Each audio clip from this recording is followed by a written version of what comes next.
Welcome to the Cannabis Cultivation and Science podcast. I'm your host, Tad Hussey of Kiss Organics. This is the podcast where we discuss the cutting edge of growing from a science-based perspective and draw on top experts from around the industry to share their wisdom and knowledge. My guest this week is Bryant Mason. I've had Bryant on the podcast a few times in the past, and he's one of my favorite guests. Bryant is a certified crop advisor who specializes in organic cannabis nutrition. He has spent the last 8 years working to combine precision laboratory techniques with data science in an effort to unravel the complexities of cannabis soil and crop nutrition. Along with his work on soilless media, he also helps outdoor cultivators around the United States with nutrient management and cover cropping. If you would like to do soil testing, help interpreting a soil test, or are interested in an online course on these subjects, his website is www.soildoctorconsulting.com. And if you want to save $100 on his course, you can use the discount code KIS Organics, all one word.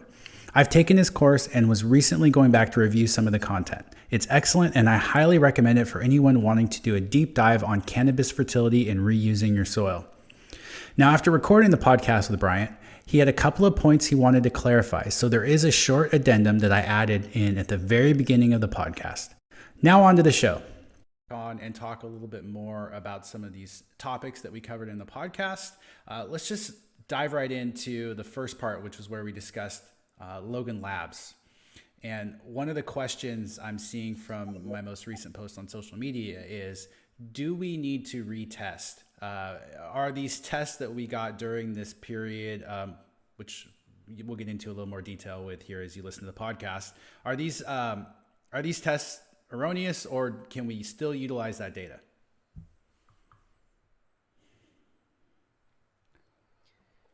It's a great question. The majority of the data on those tests is totally accurate. For one thing, the soil report, what I call the standard test, is accurate, and most of the paste information is accurate or fairly accurate. What I've been telling growers, at least in the period of time where sulfur, chloride, and a few of the cations were elevated, is really, if your plants look good and you're not seeing any problems related to salt stress, then there really isn't any need to retest. You can just retest at your normal interval, and you'll see the updated, more accurate data.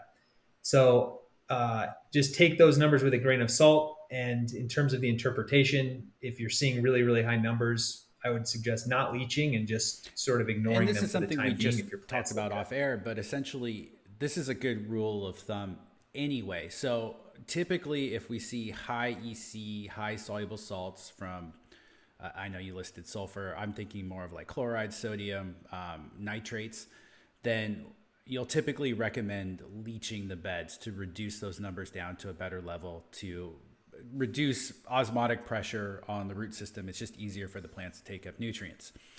However, if your plants look great and you're not seeing that reflected, what's showing on the test reflected in your plants, what's your recommendation then?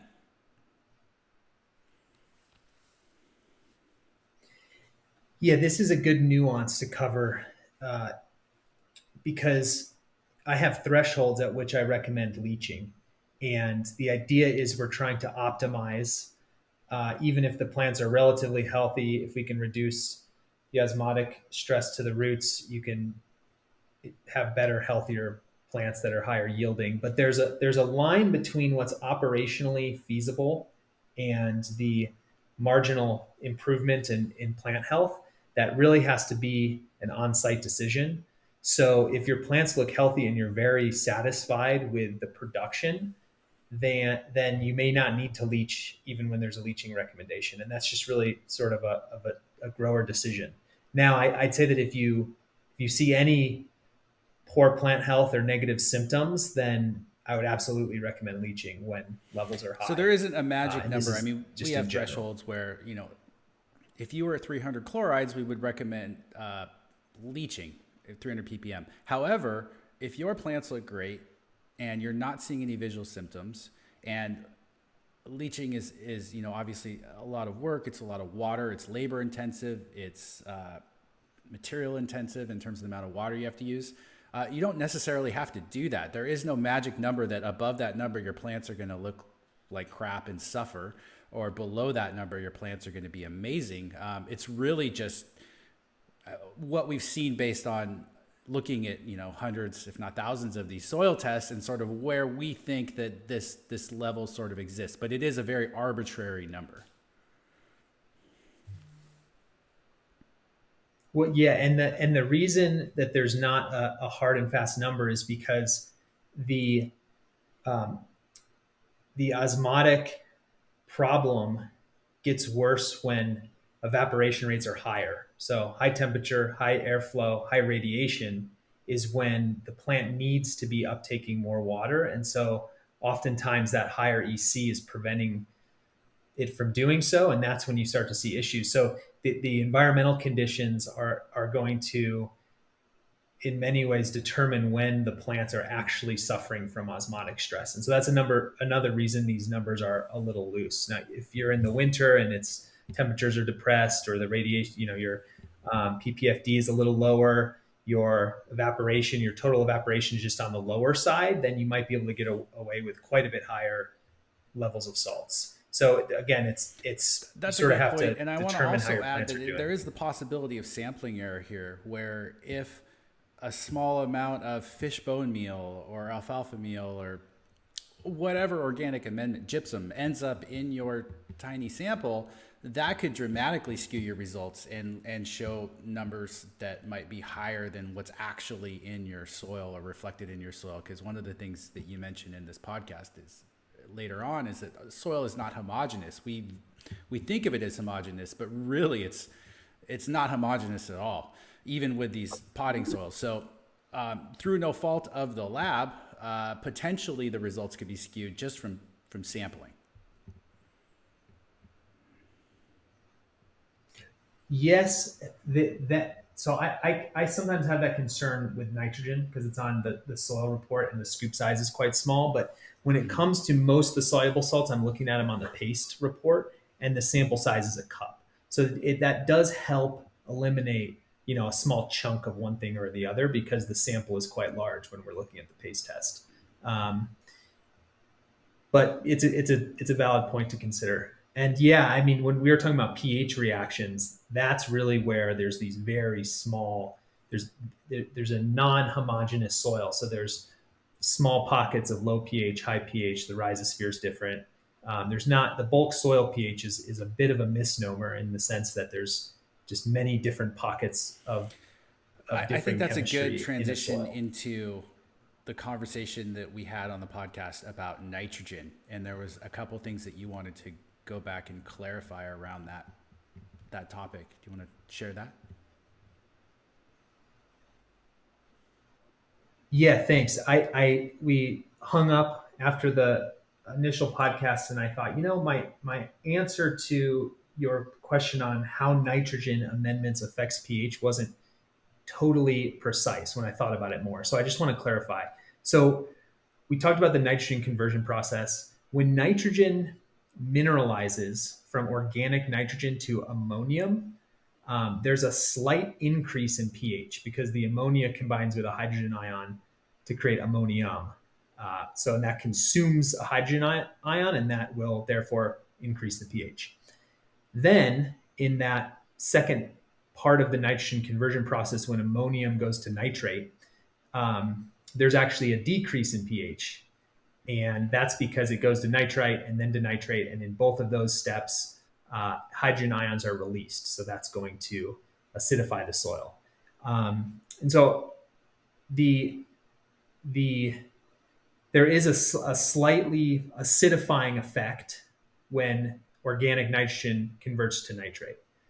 I said that there's a net zero effect in the pH change, and so technically the nitrogen conversion process acidifying. But the reason that I generally don't see a pH change in living soils is because there's also the influence of the characteristics of the amendment that you're using. So, for example, when alfalfa meal mineralizes, there's a number of base cations that are contributing um, that are contributed to the soil that more than offset the acidity contributed by the nitrification.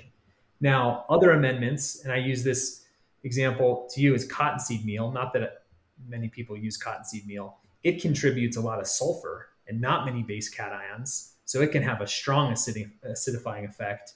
But both of these are sort of independent from the nitrogen conversion process. So there's the pH effect from nitrogen conversion, and then there's the pH effect from the actual characteristics and the chemistry of the amendment. And both of those are different, and that's ultimately what's going to determine the net pH change when you apply a nitrogen amendment. And what I see generally is not much change in a living soil. The other reason is living soils have more buffering capacity. So if there is slight downward pressure or upward pressure from the amendment being applied, the soil is often buffering that, and there's not a huge change. But there's always exceptions, and I think a lot of it depends on the rate of mineralization and the quantity of amendment being used, and then, like I said, which amendment So you're saying applying. essentially something like So there's a alfalfa lot of meal or variables. fishbone meal is giving you more than just nitrogen conversion. It's also giving you calcium or magnesium or these other cations that are going to put upward pressure on pH, therefore sort of neutralizing the effects of this nitrogen cycling that's occurring from a pH perspective. So I guess the reason I asked this question, I was thinking in my head, and I didn't fully explain this, was if I already have a freshly mixed soil where that nitrogen is in the form of ammonium, and in my head I'm thinking, okay, that's going to be, if anything, raising pH slightly because it's showing as ammonium, and my pH is 6.2, 6.1. When that ammonium converts, my pH is certainly not going up. If anything, it may drop a point or slightly, depending on how these other factors come into play. And like you mentioned, the buffering capacity. But my expectation is that pH is going to maintain or drop, and it's already low. So I like to wait to take the soil test after, wait for that nitrogen to cycle. And I do sometimes see the pH drop a little bit. Because on the flip side, when I have a very high pH, if I were to test the soil right away and I'm 7.3, I might see it drop down just slightly. Does that make any sense? Yeah, it does. And we have to keep in mind that this conversion process is actually happening simultaneously, and you're at different steps in the process, depending on the different particles of nitrogen. So when ammonium is elevating, yeah, you're seeing the pH go up, but at the same time, there's also ammonium going to nitrate that's putting pressure down. So you can never really pinpoint what's going to happen next. And I think what you're saying is accurate. Is just wait till it cooks or mineralizes, whatever you want to say, and sort of levels out wherever it's going to end up, and that's when you want to test it. And one other thing you mentioned decisions later in the podcast, just for folks that you didn't mention just now, is that there is this organic pool of nitrogen, and you'll explain more about that later in the podcast. But for people who are just listening, I don't want you to think we're ignoring a major source of nitrogen here in this conversation. We're just hyper focused on this one aspect of something we didn't quite elaborate on. Cool. And then there was one other topic that you wanted to just offer some clarification around. I'll be honest, it's not, I'm not as informed around environmental controls and some of that. So I'm going to let you just kind of explain that. Yeah, I was just sort of explaining a scenario in which it's possible to cool your greenhouse by venting, even if the outside air is warmer than the inside of your greenhouse, which it's completely counterintuitive. It sounds impossible, but you can bring in warmer air and it can actually cool your greenhouse. And the reason that's possible is because temperature changes when there's a change in total energy. So in other words, the temperature of your greenhouse will only change if the enthalpy increases or decreases. And enthalpy is a combination of temperature and relative humidity. So let's say it's super hot outside. It's like 97 degrees Fahrenheit and very dry, 20% relative humidity. And your greenhouse is slightly cooler, maybe 95 degrees Fahrenheit and 40% relative humidity. If you vent, the temperature in your greenhouse will actually drop because there's a reduction in enthalpy. So this is just one very niche example of what I was explaining has been kind of blowing my mind as I go deeper into the science of energy balance Very and cool. ventilation Well, thanks for optimization for clarifying those greenhouses. points and coming back on. And I hope folks continue to listen as we start the rest of the podcast here.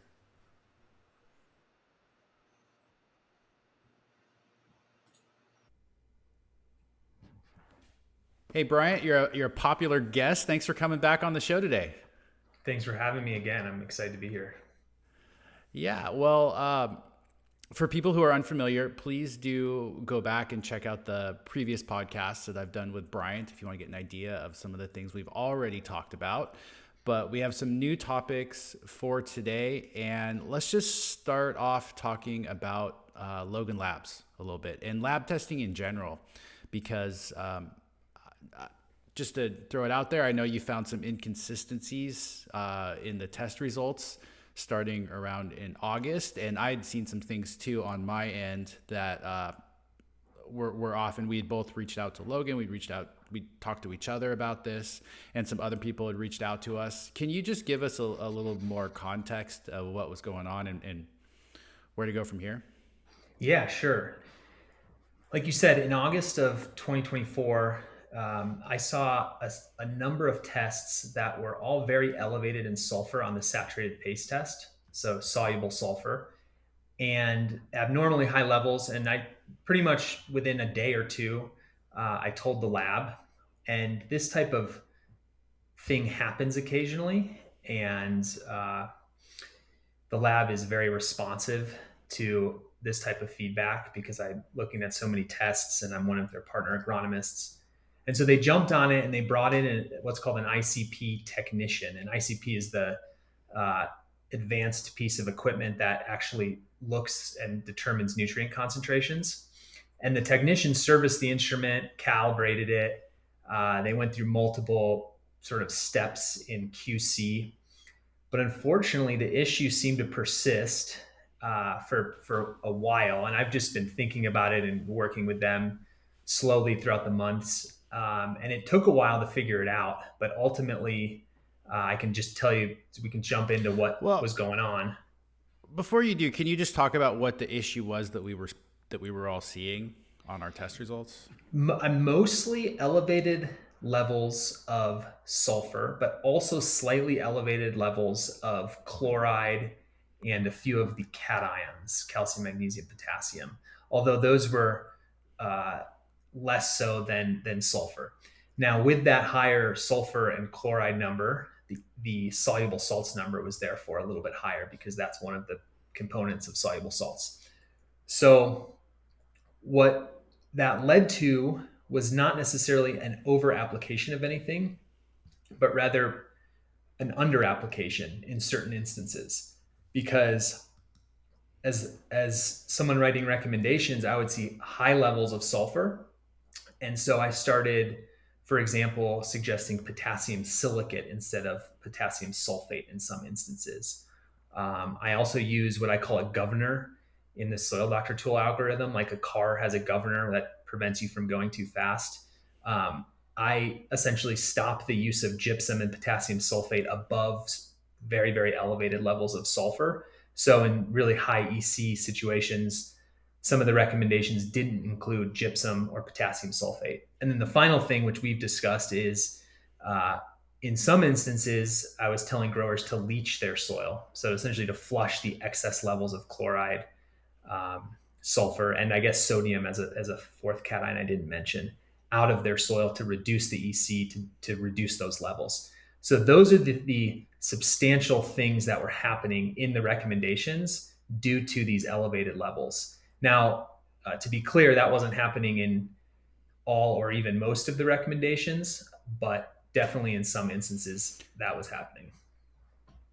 That's great, and I also want to add a couple, just a little thing more context here. So, and you already know this, but for folks who are unfamiliar, sulfur in general is a pretty safe mineral in the sense that high levels of sulfur are not really having negative impacts on your plants. You're not going to see a sulfur toxicity per se. The issue there is it's going to raise the EC, or the soluble salt level, of your soil and potentially lead to a little bit more osmotic pressure on the roots, making it harder for your roots have to work harder to pull nutrients up versus a slightly lower EC. So that's the issue with sulfur. Now, with the chlorides, I just want to emphasize that for folks that may have been given a flushing recommendation, that doesn't mean they were, you were at 0 chlorides or 100 chlorides, and all of a sudden it's reporting 400 plus chlorides and you're having to flush. These are probably test results where you were borderline or on your way to needing to flush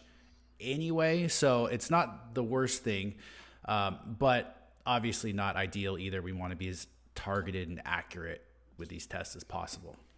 I think that's really well said, especially on the sulfur front. I'll also add that for years, I've been trying to figure out how to organically push calcium and potassium levels high without spiking the EC and the soluble salts, which is a very difficult challenge because we're using large quantities of just gypsum and potassium sulfate, in some instances langbonite, a lot of sulfur containing amendments. So to your point, sometimes leaching is a really great thing because you're just sort of pushing levels down. And also, when I saw this, I changed my recommendations a bit, my thresholds, adjusting certain leaching thresholds. And so there was, some self-correction along the way because this has been going on for several months. But anyway, that's a little background. So let's talk about what the actual issue was and how that relates to Logan, and if it's even specific to Logan. Yeah. So, and this is where I've spent a lot of time is not only figuring out the solution, but just sort of putting the solution in a larger framework of, is this Logan specific? Is it lab specific, et cetera? So what happened is Logan actually has really vigorous quality control. They recalibrate their ICP every 20 samples, which is far more than most labs. Some labs do it twice a day. Some labs do it every 100 samples, but every 20 samples is very rigorous. And when they do that, they use what's called a standard, which is a calibration solution that's provided by the ICP company or technician. And unfortunately, they were sold a standard solution. They have a low end standard solution and a high end solution to tell the machine what's low, what's high.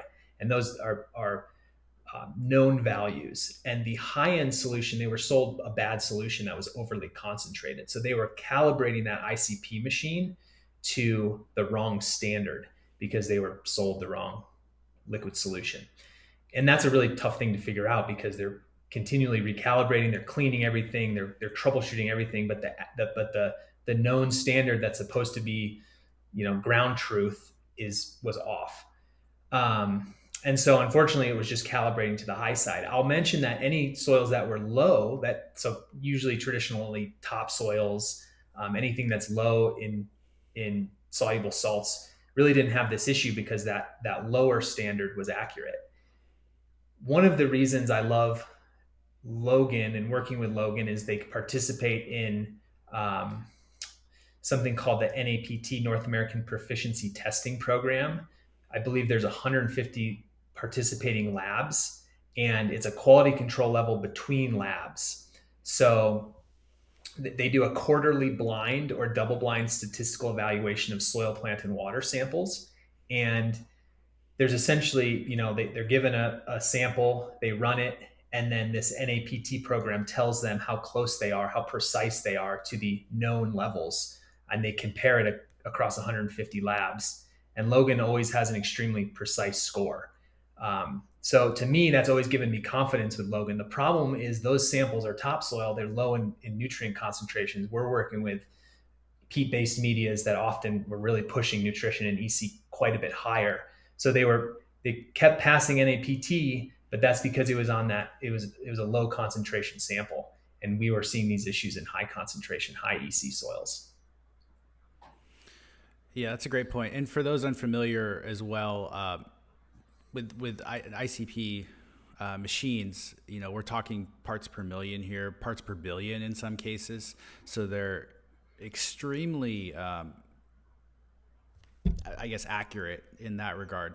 Now, when we're talking about such small amounts, there's just greater opportunity for sampling error and for other things too to keep in mind. So, one of the things that I always try to emphasize with the growers we work with is if we have a test result that is just really far off the standard that we expect it to be, then we can always, we can always ask Logan to retest it, or we can assume that maybe something got into that sample that contaminated it. Maybe there was a piece of like fishbone meal, for example, that was undissolved and ended up in there, and suddenly our phosphorus levels are just through the roof, and our pH has dropped dramatically, or something like that. So it's always good to take these tests, I think, with a small grain of salt.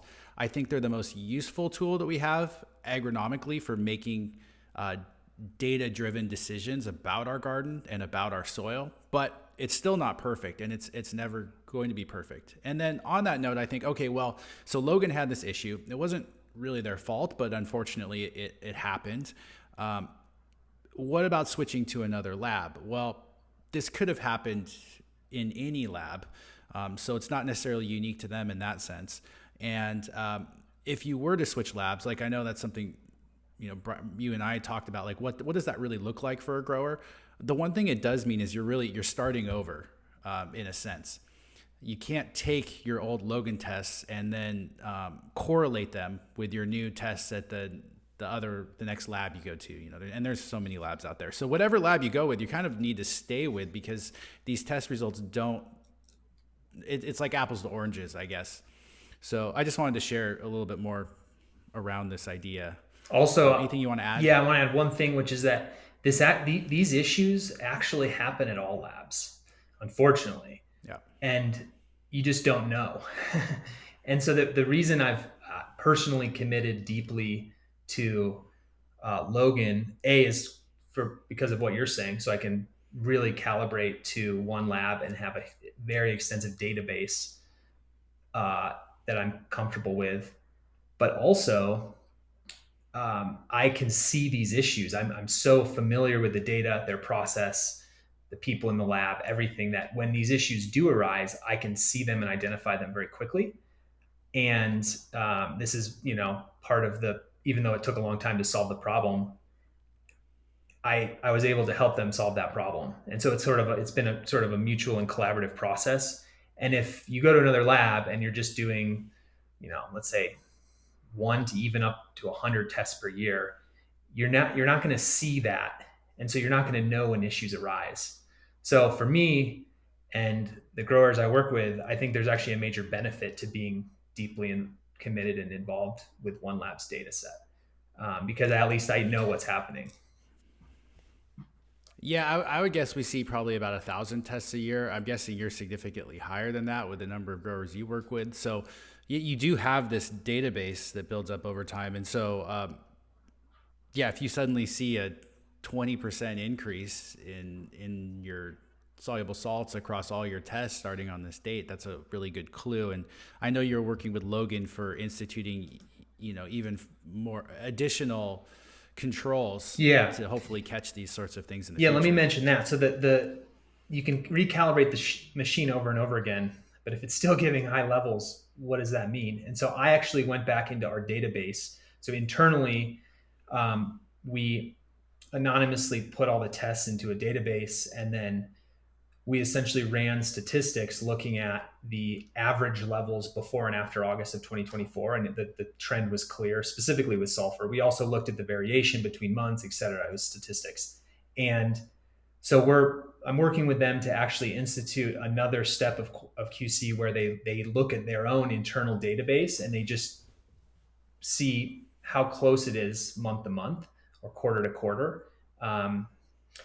Especially when these issues arise, they can just look straight to the database instead of continuing to try to figure out the equipment malfunction.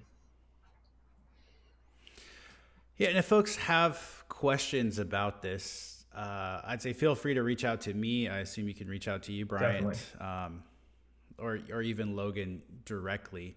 But this issue has been corrected as of what date? Mid Bryant? March. I'd have to go back and look at the exact date. But yeah, if you see, if you have a test and you're thinking, why is chloride 450 ppm? That doesn't make any sense to me. It's always been quite a bit lower, and your result was before mid March. I would assume you're fine. You could probably, if they still have your sample, they could rerun it for you. But ultimately, anything after mid March will be accurate. And I think I've gotten some questions around, well, is it, how can I still use these tests? Absolutely. I mean, I would just look at specifically sulfur and chloride with a grain of salt. Um, and you can assume, on average, looking at a few thousand samples before August of 2024 and about 1,000 after.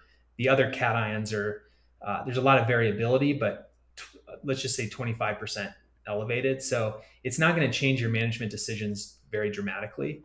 And you can still use the data, and most of the data is still very good. So that's sort of what I would say. We wrote a lot of really good recommendations with very small things I mentioned that may have been different, but the data is still good. Just take it with a grain of salt. And the good news in this is, if anything, you might have underapplied nutrients, which is always vastly preferred over applying nutrients. Absolutely. I would So have, if I saw the trend go in the other direction where I was seeing things way artificially low, leading to excessive high application rates, I would have taken much more aggressive action because that's such a higher risk. Um, but instead, we kind of took the slow route, didn't sort of overreact and figured it out over time. I also just want to say that I think you and I both are huge believers in transparency, and that's why we're actually talking about it. We want people to know this because ultimately, I feel like that is what builds trust and credibility as opposed to covering things up. Which again is kind of what happens in other labs. They see internal issues and they fix them, but they don't really say anything about it. So I think we were both eager to actually talk about it. yeah, and I want to be clear because there were a couple growers who reached out to me directly, and I was not aware of the full solution until very recently, within the last couple weeks. So what I knew prior to that date was I had reached out to Susan. We'd scheduled a meeting. We went through tests. We went through sort of their protocols and how they do these tests, which was really interesting, and I learned some things in that process, which was great. But they hadn't changed any of their staffing, they hadn't changed any of their procedures, and so if you had talked to me prior to our conversation, Bryant, a week ago, whenever that was, I would have told you that, like, as far as I know, I'm not aware of any issues, and this is where we're at with it, but we have seen some inconsistencies with higher numbers. So I just want to throw that out there because I do know that there's some people that have been pretty vocal about this online, and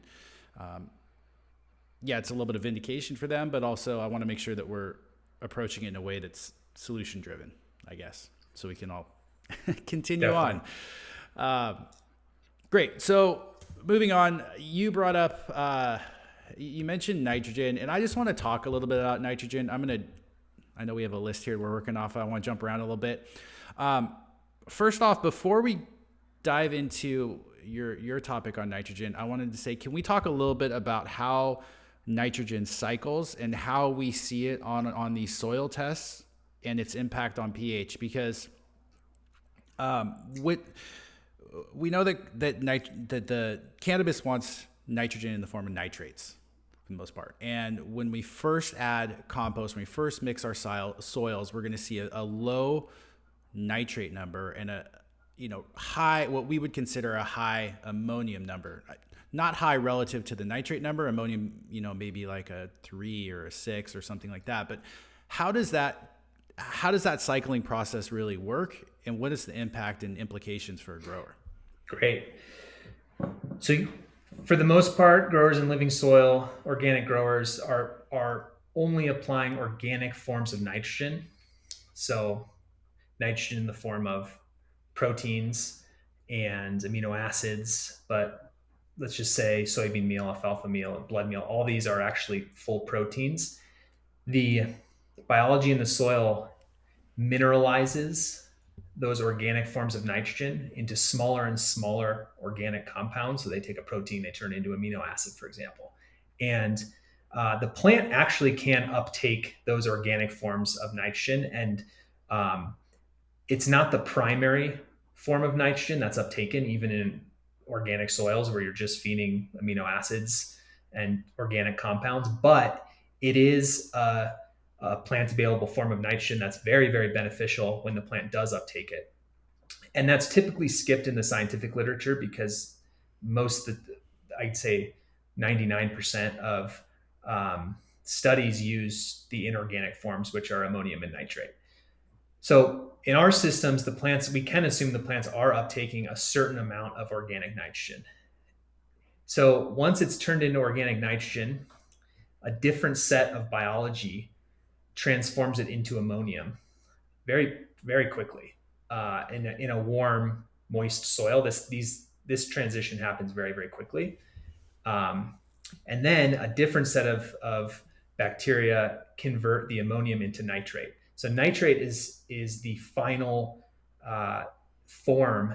All of the organic nitrogen we apply to the soil eventually ends up as nitrate, and it's a pretty quick transition from ammonium to nitrate as well.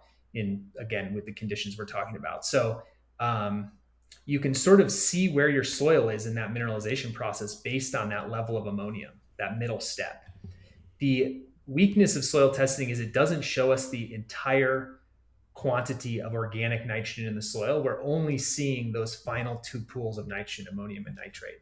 So you can sort of gauge how much nitrogen is in the soil just based on ammonium and nitrate, and you can see how mineralized it is based on how low ammonium is and how high nitrate is.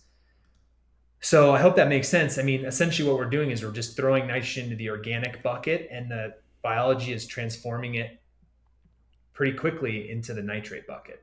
So when I see ammonium, let's say over 2 or 3 ppm, I can assume that there was some sort of nitrogen previously applied fairly recently, and it's still moving into nitrate. It is true that you definitely, so let's say we were in a hydro system and you fed 100% ammonium sulfate or something versus 100% nitrate. So I don't know, let's just say calcium nitrate. The cannabis plant absolutely will perform better in the nitrate scenario. But the soils we're working in, again, they have a lot of access to amino acids and small organic compounds. The ammonium tends to be pretty low. The nitrogen or the nitrate tends to be pretty high just because that conversion process is happening so quickly. So in organic systems, you don't really have much control over whether the nitrogen's in the ammonium or nitrate form other than time. You can wait longer and it'll all convert to nitrate. Yeah, a couple other things around that I'd like to add is we have this organic pool of nitrogen it's essentially tied up within the microorganisms, within the organic matter, within these fertilizers that we're adding, and it's being converted, or cover crops that are breaking down. All those things are going to have nitrogen that's going to slowly be releasing. And this is the organic pool of nitrogen that we can't really measure as effectively.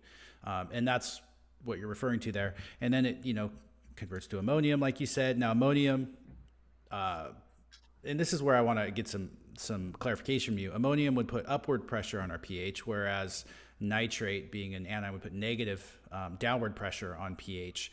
And where I see ammonium levels on soil tests is typically when people mix a soil and then send it in for a test right away, or when they add compost or organic matter that's not fully composted. And the implications of that is our nitrates and our nitrogen recommendation is just going to be a little bit harder to dial in. So ideally, what we like to do with our soil tests is we mix the soil, we wait 2 to 3 weeks and let me emphasize, in warm conditions. If I did this in the winter in a pile outside, that nitrogen's not converting at a very fast rate, and it's not going to switch to nitrates. But if we wait, 2 to 3 weeks and then send in our soil test, the result we get back is going to be more accurate in terms of our nitrate levels, which will allow us to make a better decision about where we're at for nitrogen. And I would assume, and this is where I want your clarification, I would assume our pH would be a little more accurate too. I know you and I talked about this, and you didn't feel like it changed pH as much, but I feel like I've seen that a little bit on tests. I don't know. What are Yeah. your So thoughts? in a living soil, first off, there's way more buffering capacity. Um, and also these transitions happen quickly and sort of non-homogeneously in the soil to a certain extent. So yes, in theory, if you put down a large application of a fast releasing nitrogen source, that first conversion will drop the pH. So if you tested in the middle of like you amended the soil and immediately took a test, you might see a dip in pH, especially in a soil that sort of doesn't have a lot of buffering capacity. But typically, if you wait a few weeks, A drop, a drop or a raise? Wouldn't you see a raise from the well, so you would ammonium? see an increase at first and then a drop. So, Okay. but again, I don't actually see that in most peat-based soils. I just don't. I can't even think of an instance when I've seen that, and I believe that's because I'm telling people to wait and to let the full conversion process happen. And I also just think that uh, I'm not even sure in most soils that is that visual. Maybe a couple tenths of a pH drop. Are you seeing significant pH drops, like the soil's at a 6.8 and it drops to a 5.5, that type of thing? It's hard for me to say because I don't see enough tests like in a row, Right, 2 weeks right. apart or 3 weeks apart to where I can really say. But I do see I do worry that if I see a high ammonium number and I know that's converting to nitrates and I'm already at a low pH, 6.3 or something, I'm worried that that pH as those nitrates mineralize could potentially Hmm. drop further. I know you're less concerned about that, but something I was thinking of. One thing I do want to highlight, though, that you said is that we're these soils are not homogeneous. We're acting like soil is homogeneous. It's not. There's all these different Exactly. pockets of pHs and mineralization and nutrient availability, microbes, and I just think that's important for people to try and keep in mind. It's like visualizing space. I don't feel like we can fully Yeah. understand it. But also, the other thing with this nitrogen conversion, especially when we add nutrients to the soil, if we add a large amount of fertility, we really have to treat it like a thermophilic compost in the sense that that soil potentially is going to heat up because the bacteria is reproducing so rapidly as they get this food source. And the concern with that is that it's going to make it inhospitable to plant roots or less hospitable to plant roots. So that's another reason when I see a higher ammonium number, I say, okay, let's not plant yet. We need to let the soil cycle a little further to allow this nitrogen to convert, make sure the soil temperature is good, not too hot, so that nitrogen Yeah, I is think available. when a soil heats up, it's just tons of cellular respiration happening with the bacteria primarily, and they're actually consuming a lot of oxygen. So my fear is you're planting into a low Mm. oxygen environment because the microbes are using so much oxygen. Um, and as you mentioned previously, definitely a really young plant isn't going to want a high ammonium nitrogen environment. So waiting is preferable. But I just want to emphasize when you put it in an organic nitrogen, the net change in pH should be zero.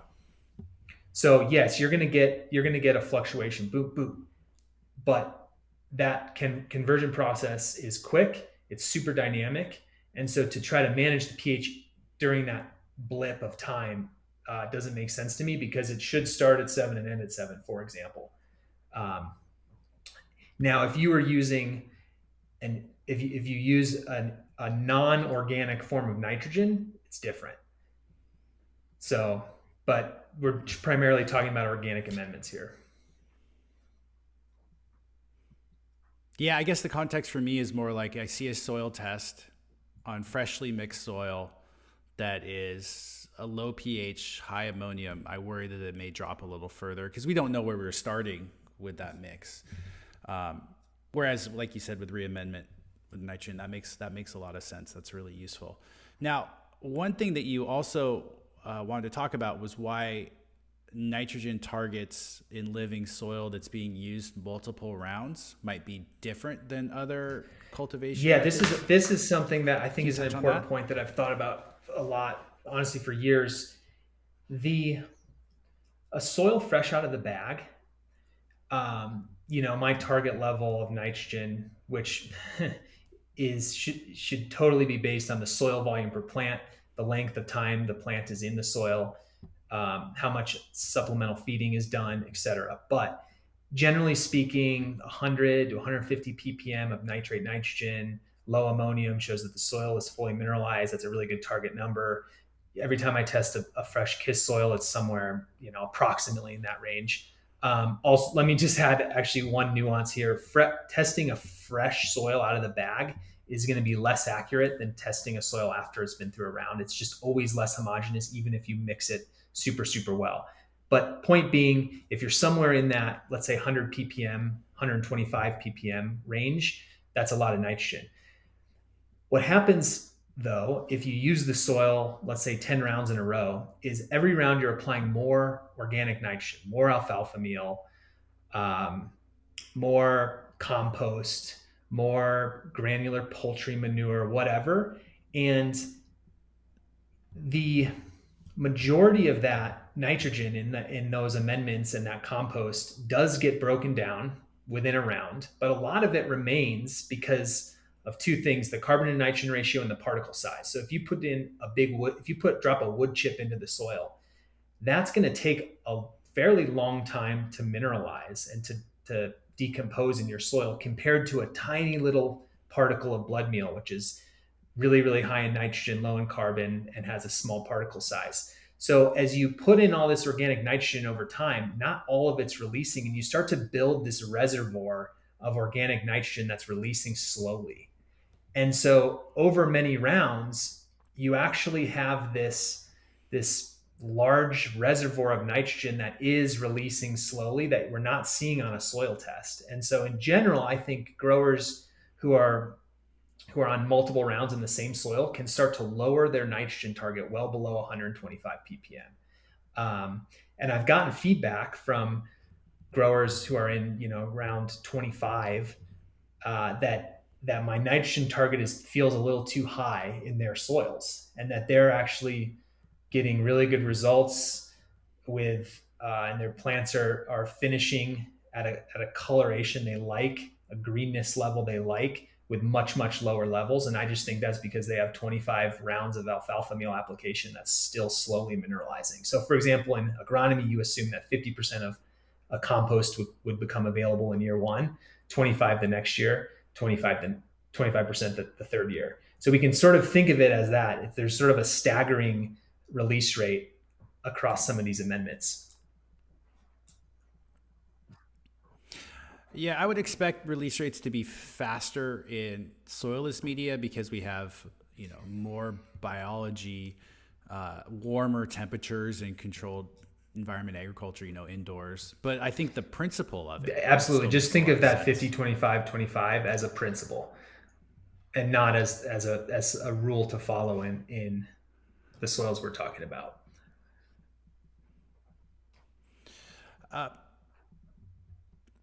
Yeah, I don't know. I have a lot to add to that. I think that's really interesting, and I think that's a very good point. And we do, we see the same thing.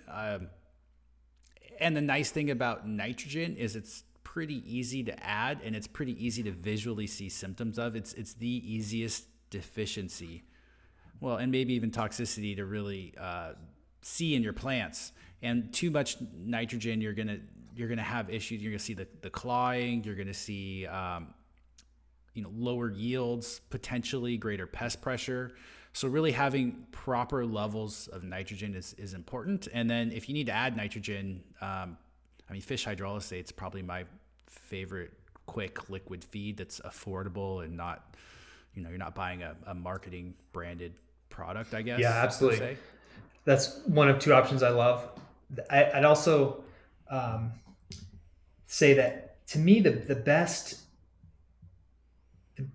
way to create your own internal nitrogen targets, internal meaning in your own operation, is to just judge your plants at harvest. Did they fade too fast and too early, or are they too green and too vegetative, too leafy at harvest? And look at where your nitrogen is and kind of adjust from there. I tell people this all the time, where it's like, I'm going to recommend a certain amount of nitrogen to hit the nitrogen target, but ultimately you should be reading your plants like you said. And I think just where your last round ended is the best metric for that. Yeah, my last round, which I shared on Instagram, if people want to see, but I felt like I finished a little high in nitrogen. So I'll go through, get the test, get the recommendation, and then I'll probably take my nitrogen target and adjust it down by Exactly. That's 15 to exactly right. 20%, and then but I'll still work off the same target, and then I'll just lower it, and then I'll see how that round goes. And if it's still high, if it's high, then I can adjust it down further. Or if it starts to get low and I find I have to apply something, the other thing you could look at is blood meal would be another pretty fast nitrogen source that you mentioned. So yeah, you can just make adjustments like that. I think that's a really good point. Something that's not on your list of topics, but something I wanted to talk about because I've been thinking a lot about it lately is rock dusts in living soils. I know certain mixes, like the Coot mix, for example, recommends pretty high levels of rock dust, and people are always worried about getting their trace minerals. Now, lately the way I've been approaching it is one, particle size is king here. The smaller the particle size, the sooner these rock dusts will become available. But the amount of time it would take for the microbes to break it down, for any sort of weathering and mineralization, is not a timeline that I want for like production cannabis. Just because it's such an unknown variable. And then I worry that all of these rock dusts are bringing in some level of heavy metals. And I'm just so hyper vigilant about heavy metals these days with, working with law facilities that are regulated for it, that I'm more inclined to lean towards sulfates or, just a tiny amount of rock dust, a tiny amount of kelp meal. I don't know. What are your thoughts on Not at this? I know I'm all. throwing you a curveball I here. never recommend rock dust or kelp meal in cannabis production, primarily for a concern around heavy metals, but also I do not see them as a replacement for micronutrient sulfates. And when I say micronutrients, I'm talking about the 5 essential micronutrients: iron, manganese, zinc, copper, and boron. There are dozens of non essential trace minerals that are brought in with rock dust and kelp meal that the plant doesn't need, but in theory would make it stronger. Could be a biostimulant, could feed biology, could make some kind of expression happen. But personally, I've used rock dust and kelp meal for over a decade in my own growing, and I've never seen amazing crop responses or any. I've actually never seen anything from rock dust. I've seen stuff from kelp meal, but kelp meal also has a little bit of nitrogen in it and quite a bit of potassium, so it's tough to know exactly where that response is coming from. But in general, you apply these products for the non-essential trace minerals. You're never going to get a high enough quantity of the 5 essential micronutrients from those products. So they may help, they may be biostimulating.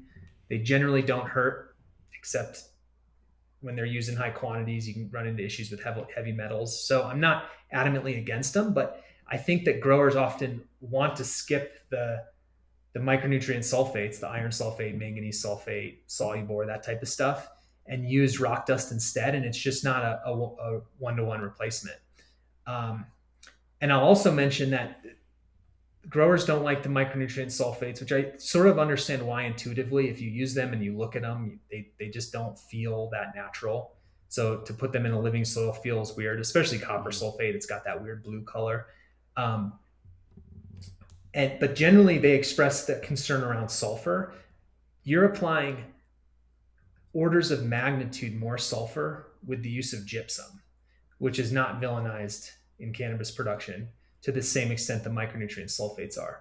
So if you're trying to minimize sulfur, you really have to sort of eliminate gypsum and potassium sulfate and langbeinite and Epsom salt way before you eliminate manganese sulfate, which I'm recommending at 2 teaspoons, just very tiny quantities, just a couple grams in an entire cubic yard of soil volume. So yeah, I don't. That's why I don't recommend rock dust. And you are getting trace minerals from your compost fraction in your soil too. That's probably a And all the lot other more amendments available for the from plant. bone meals and anything from the ocean has a huge amount of these trace minerals. Uh, Alfalfa meal, it's got it all in really small quantities. And generally, the trace minerals that aren't essential, if they're going to work, if they're going to do anything, they're needed in extremely small quantities anyway. So you should be in these soils that we're amending heavily and that have tons of compost. There should be plenty of these trace minerals. Um, Now that said, I may be a little bit of a hypocrite because before I planted 1,000 trees on my farm, I definitely threw in a little bit of just small quantity of rock dust. But that's mostly because I just had it lying around and I wanted to use it. I would not bet a dollar that it's actually doing anything to my trees. People can disagree with me, and that's totally fine. I'm just speaking to my own experience here. Yeah, I did some trials when we were re-amending or creating our nutrient pack, and I with long conversations with Coot back in the day. We did some trials at the local horticulture college, and one of them on his recommendation was high levels of rock dust for the reamendment with the idea of getting these trace minerals. And basically there just was inadequate fertility because there was no available nutrients in it. And so I've kind of moved away from rock dust philosophically for the same reasons you're listing. And I just thought I thought it was an interesting topic because a lot of people have been asking me about azomite I and mean, rock yeah, dust in general. sorry. I think Kelp kelp meal meal has definitely other does. Kelp meal benefits. has all kinds of Oh, no, that's biostimulating okay. effects and hormonal effects. And like I Exactly. said, it has nitrogen and a lot of potassium. So kelp meal is a more complicated topic. It's also much more available. Um, but to Yep. me, the rate, the dose makes the poison, and the rate, for whatever reason, kelp meal rates in cannabis production are just generally too high. You're also bringing in a ton of sodium and chloride if you apply it in really high quantities. So less is more with kelp meal. I'm not as clearly, I'm not anti kelp meal. I just think you want to watch the quantity. Also, just, there's a lot of arsenic. So if you're getting tested, you don't want to use it in high quantities. And any biostimulant should be acting in a very low dose.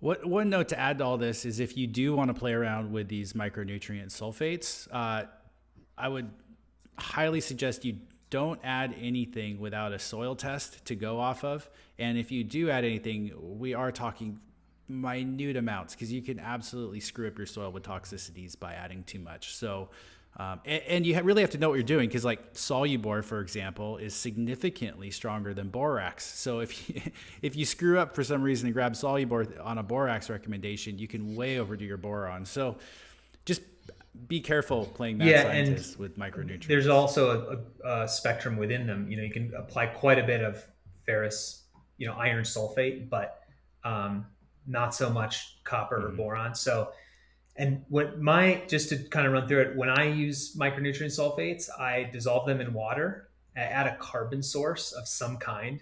So typically that's um, a humic substance, like a dissolvable humic acid or molasses. Uh, and uh, maybe to go back to this conversation, a kelp is a source of carbon, so just a touch of kelp. And then I always apply it in water because it's distributed more evenly than you never apply them dry. So I inject it into my irrigation system. Um, so anyway, the theory there is you may be chelating a little bit with a carbon source.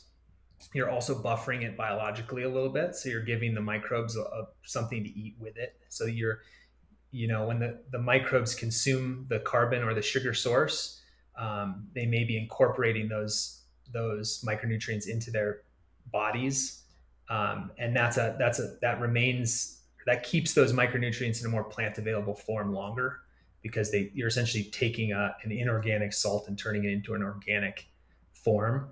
And the issue with some of these, like iron sulfate specifically, but a little bit manganese sulfate too, is redox matters a lot. So if you just drench iron sulfate straight into a soil with a pH over 6 or 6.5, it'll immediately oxidize and just turns to rust, and it's not plant available. So trying to chelate specifically iron, or put it into a more organic form, will keep it available longer. That's a really great point around iron. Yeah, thank you for reminding folks of that. Yeah, I just take, like, I recently did a manganese sulfate application. I just mixed it with water and then applied it over the top of my beds, with just a sprinkler can even. But I hadn't thought about adding a little bit of molasses or some other carbon source in there. So I'm gonna have to experiment with that. That's a good idea.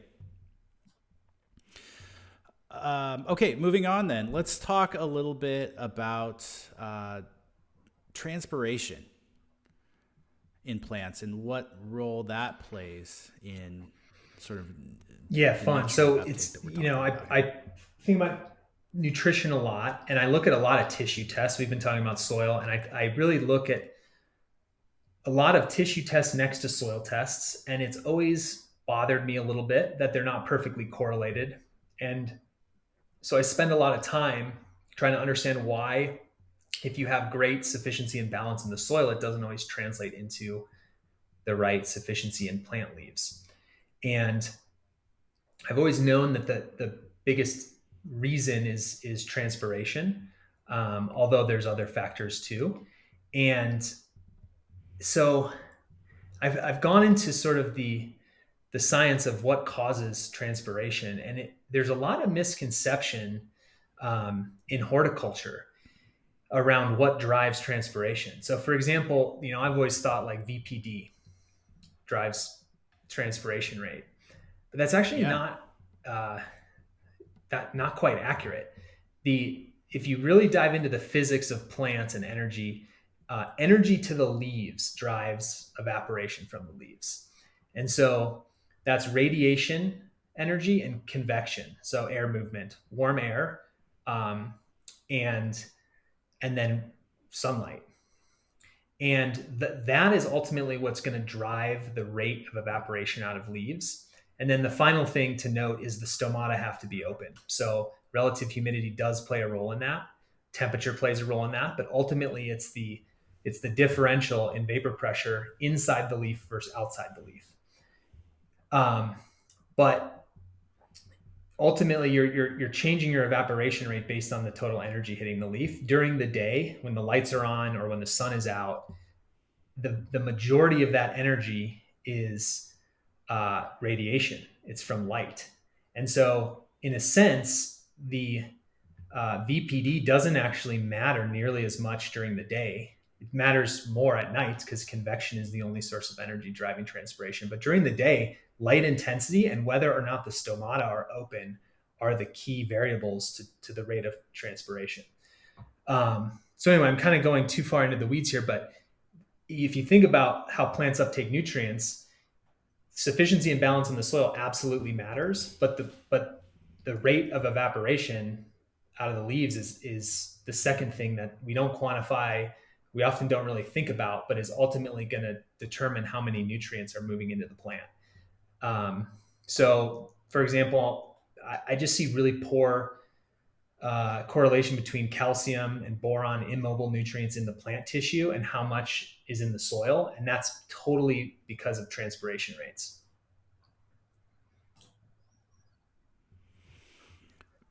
Because they move Yeah, within exactly. the So as soon xylem, as evaporation essentially. stops, you're not Water getting moves to the calcium plant. Now, uptake.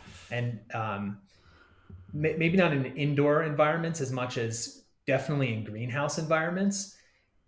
Growers don't think about nighttime evaporation, but as soon as there's tons of heat emission coming off of the plant leaves, and so plant leaves cool down, especially when they're exposed to the open sky at night. And so the leaf temperature can drop. You're not getting any radiation, and evaporation can essentially stop at night, which is a major problem for creating weak cells at the top of the plant, increases disease susceptibility, but also just stops nutrient transport. And you want nutrient transport happening 24 hours a day. So there's a number of issues around evaporation that I think about.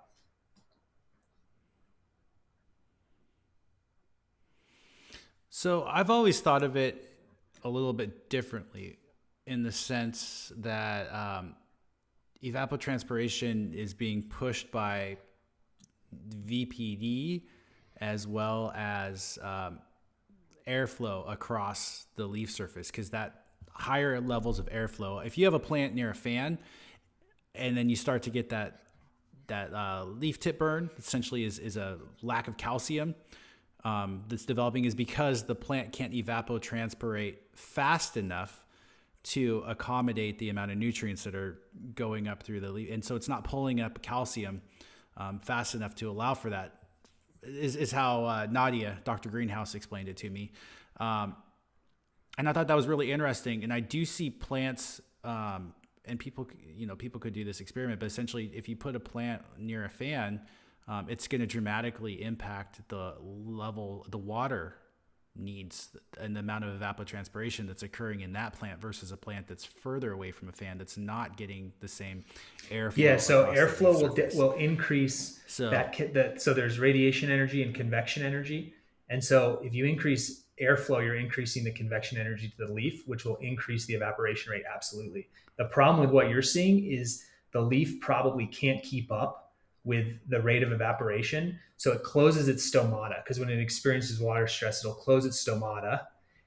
And then the only way for it to maintain energy balance is to radiate heat. So the leaf temperature will go up and you can start to see, burning issues essentially.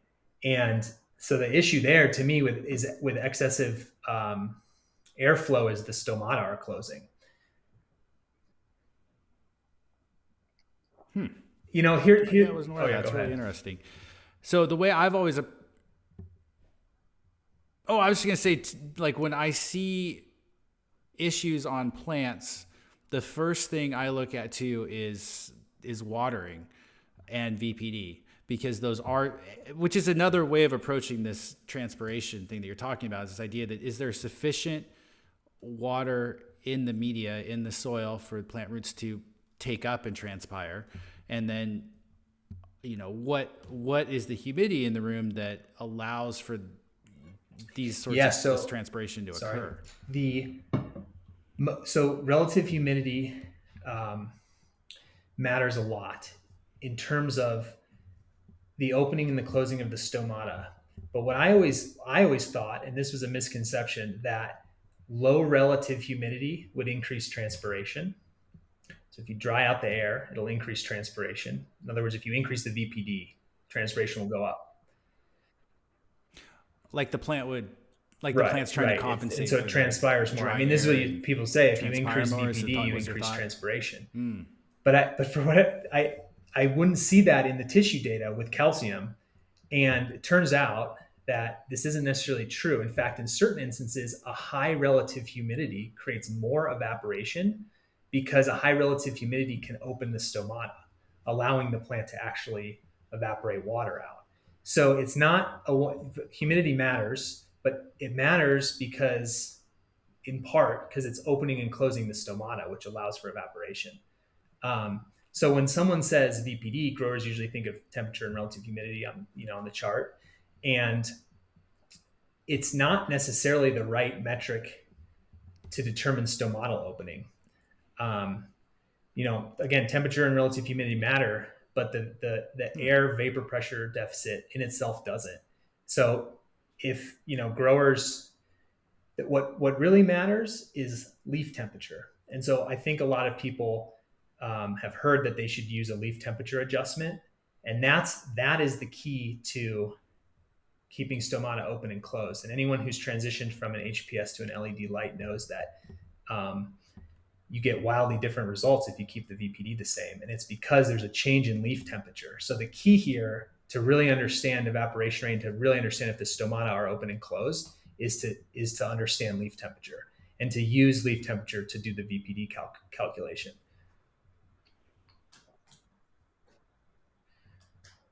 That's really interesting. Yeah, I it's never kind really of thought been of it that way. difficult for me to learn because I'm having to relearn. And it's like there's these certain principles that I've always held as this is how it works. And um, it's taken me a long time to try to understand these new concepts around evaporation because it doesn't really work with my existing sort of my previous learning around how it worked. But now that I'm sort of understanding the opening and closing of stomata and evaporation rate, it's helping me immensely in in sort of understanding how these high tech greenhouses are are managing their environmental conditions.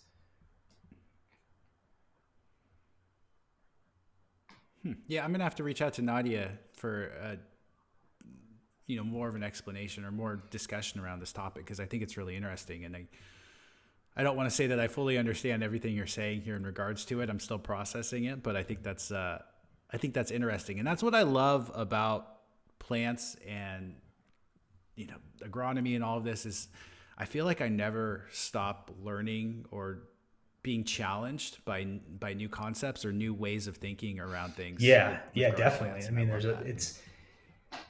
it's sort of a whole world of plants are like these incredibly complex systems. And what I think the hardest part for me in understanding is when you change one variable, you multiple other variables change simultaneously. So that's sort of what makes it complex. Mm-hmm.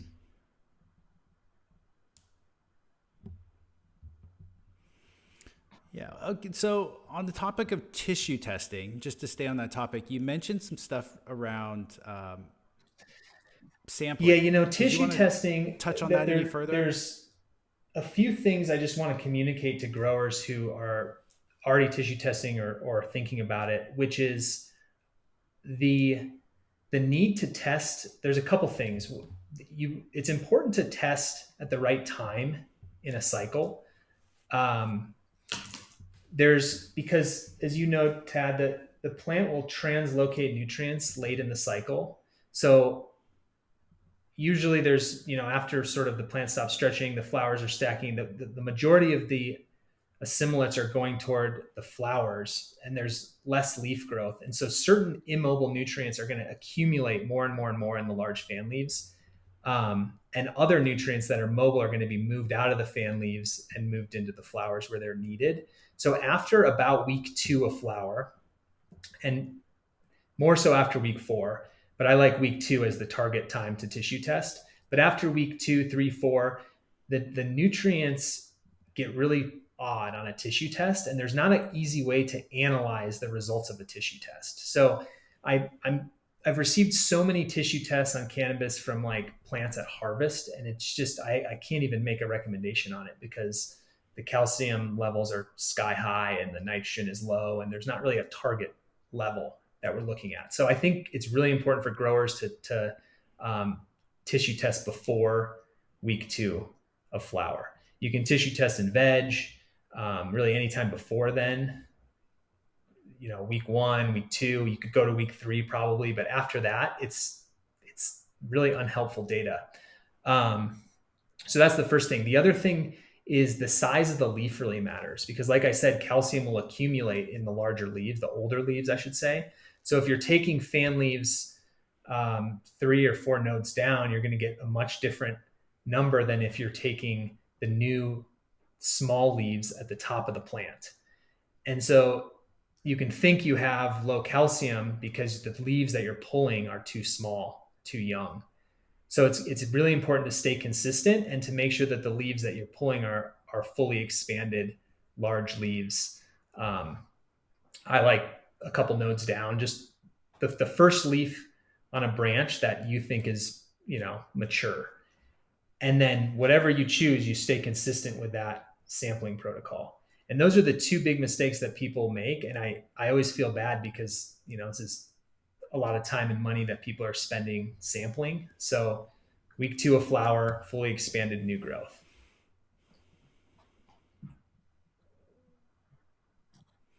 So I think those are good points. I like the idea of tissue testing for the data that it gives us. I think it's expensive relative to soil testing for managing fertility. And I've actually used tissue testing a little differently in the sense that later in flower, so if you want to use tissue testing as a agronomic tool for data driven decisions, then I think week 2 makes a lot of sense.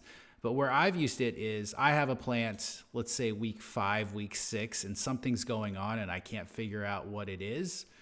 I'll do a tissue test and then that'll tell me, oh, this reflects what I thought I was seeing visually, and then I have a better idea of what a visual symptom for that nutrient is, and then I make sure to address it on the next round. I don't feel like I can use that tissue test to make definitive decisions about my fertility applications the next cycle, but it's like one more piece of information that supports what I'm seeing visually. And so just to clarify, are you sap testing or are you tissue testing? I don't know.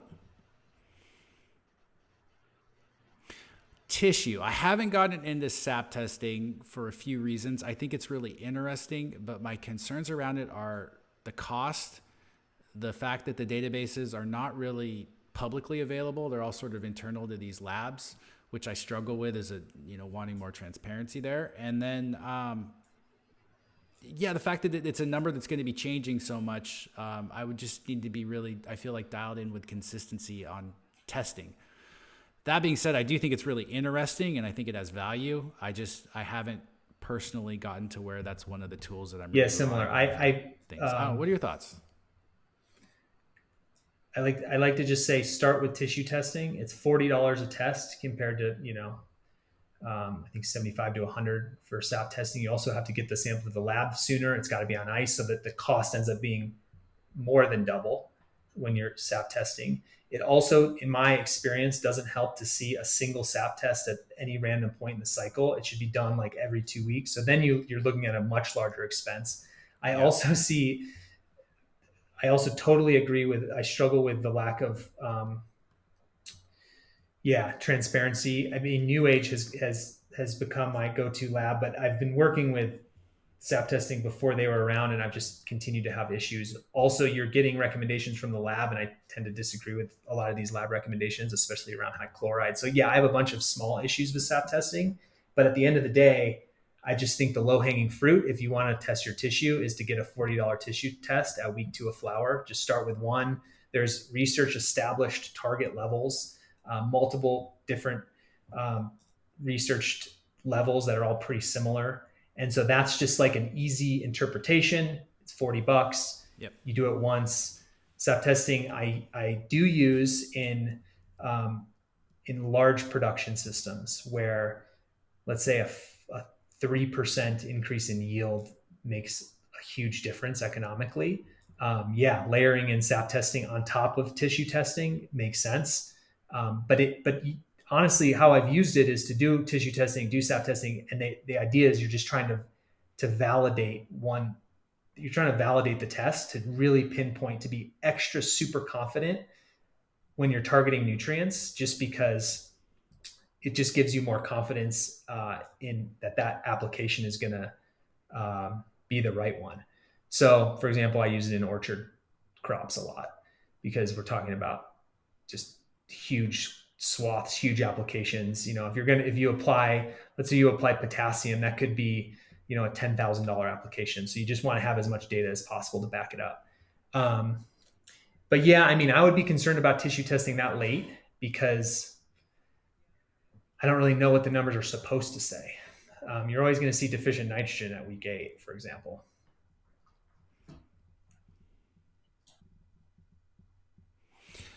Yeah, I don't use it so much for nitrogen that late, but more just to see if there's a trace mineral issue or if what I'm seeing visually matches with like what deficiency I think it is reflected on that test. Mm-hmm. And again, I don't use it very often as a tool. I'm more focused on soil testing at this point in time. But I absolutely understand, and especially in things like hydro, I think it makes a lot of sense.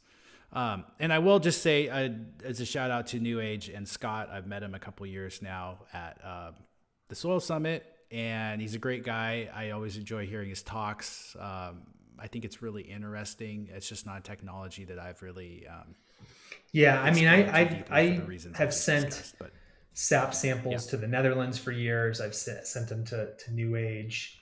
And actually, I did some split tests last year for people who do want a sap test.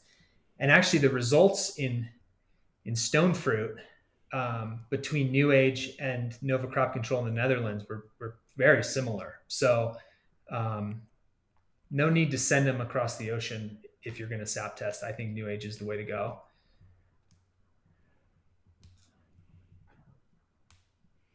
great. Well, we're running out of time, but I wanted to talk to you just briefly, or not so briefly, we'll see how it goes, about sort of your new philosophies that you've been exploring around cultivation.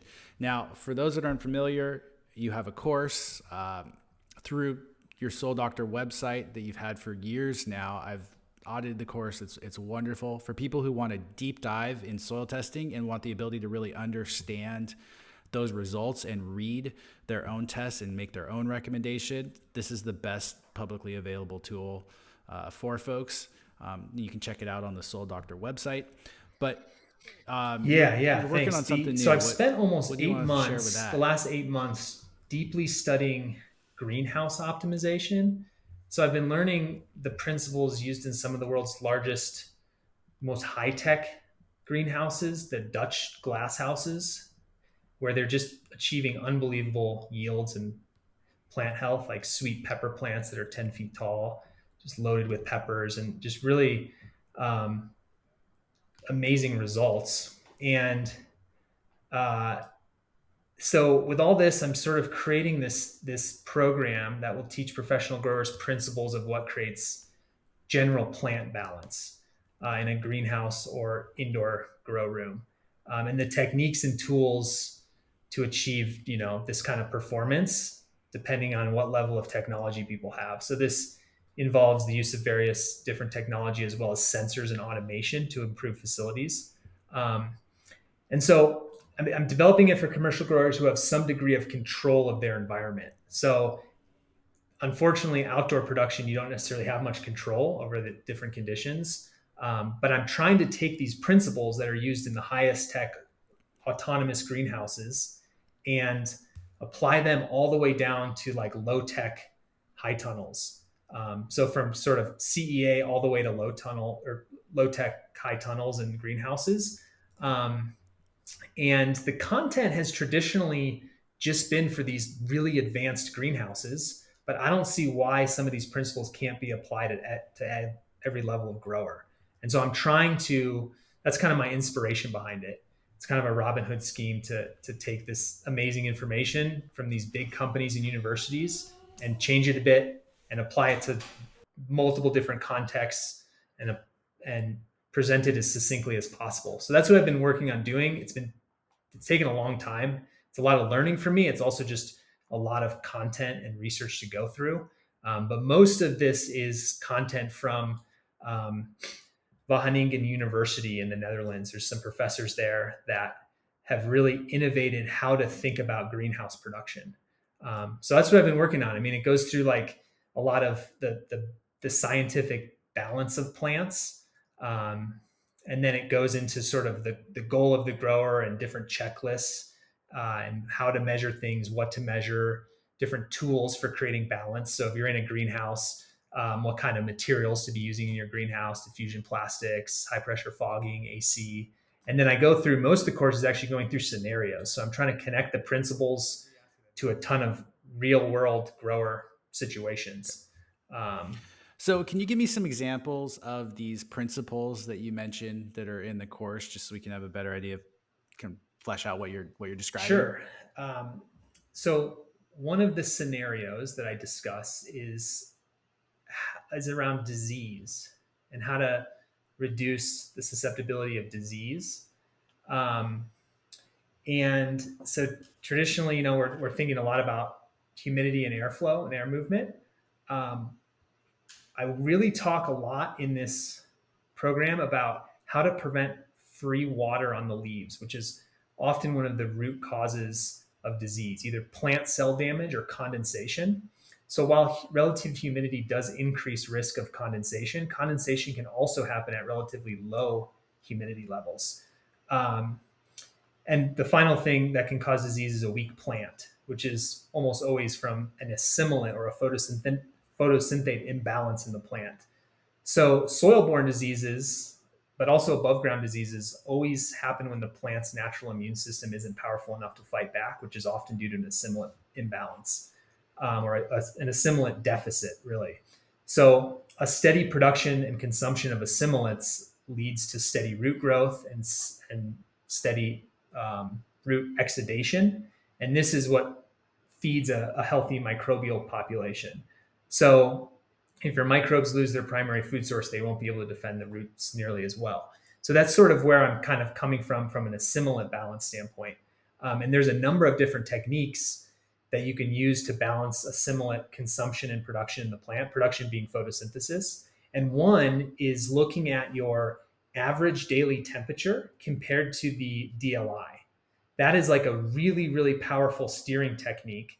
And just it's a really great way to keep the production and consumption of assimilants stable on a 24-hour basis.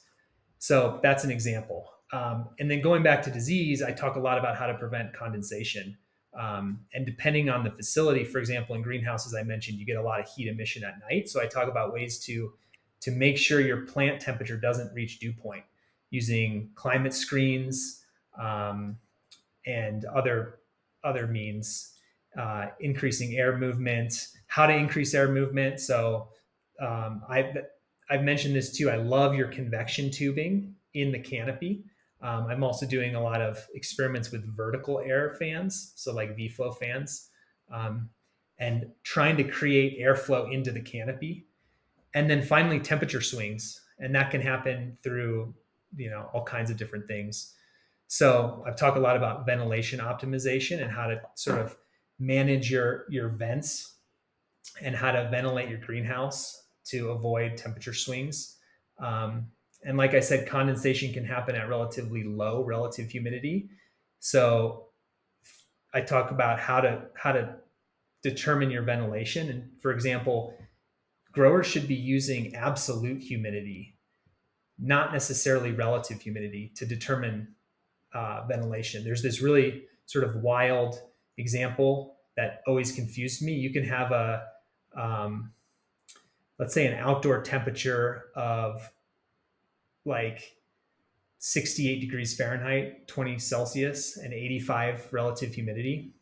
And um, if it's warmer outside with a lower relative humidity and you vent, you can actually cool your greenhouse because the enthalpy or the energy outside is lower than inside. So there's all these fascinating examples of where ventilation should be toggled with absolute humidity instead. So things like that, just tons of scenarios on how to manage the environment inside a greenhouse. You were able to, I mean, first of all, this is fascinating, and I know it's a little bit of a different direction for you here, but I'm really excited for this, and to learn more about this course. Do you know when do you have an approximate date for release, or is it still?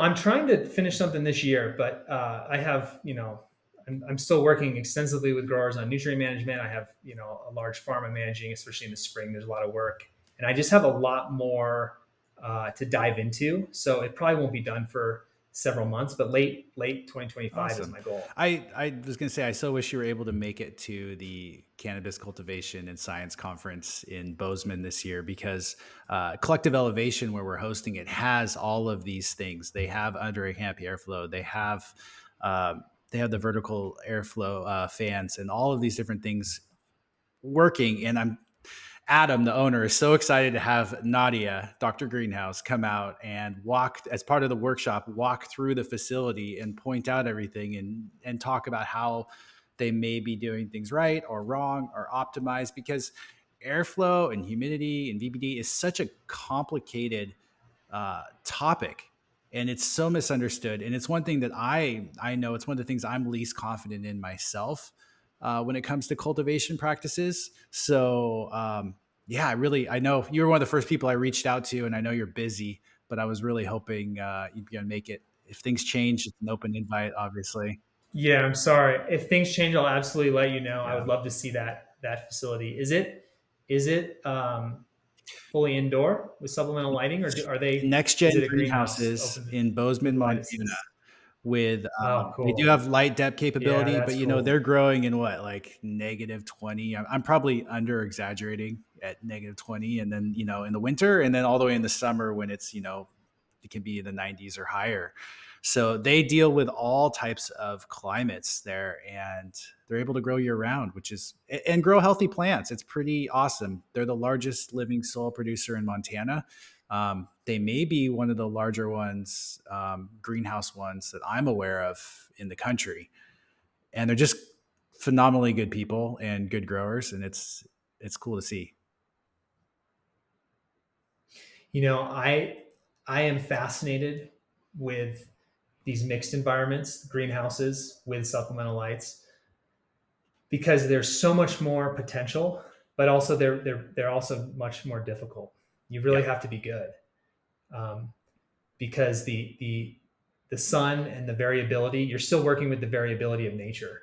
So you're not just setting your lights, you're like having to sort of adjust and move on the fly to varying radiation levels, and also even cloud coverage. So for example, at night you're going to lose a lot more heat with an open sky versus a cloudy sky, and you have to adjust. So it's a very technical and fascinating form of Yeah, I'm cultivation. sure they'd love to have you out, even if you can't make the conference. So uh, yeah.